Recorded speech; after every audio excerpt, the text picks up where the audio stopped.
Hey everyone, today I'm going to show you how to use Claude AI faster with the best prompts for beginners. These tips help you get better results without wasting time. First, sign in to your Claude AI account. Once you're in, click New Chat to start. This is where you'll type your prompts to get the fastest results. Next, be specific. Instead of typing, write a blog, type write a 500-word blog post about productivity tips for beginners with headings and examples. The more details, the faster Claude gives exactly what you need. Then break tasks into steps. For example, ask Claude to first create an outline, then expand each section.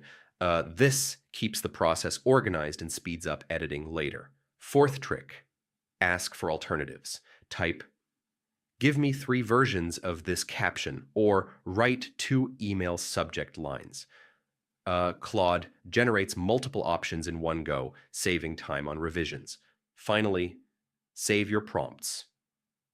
Create templates for tasks you do often, like social media posts, emails, or blog outlines. Reusing prompts makes your workflow much faster. And that's it. Using Claude AI faster is really that simple. Be specific, use step-by-step prompts, ask for alternatives, and save templates. Then watch your productivity skyrocket.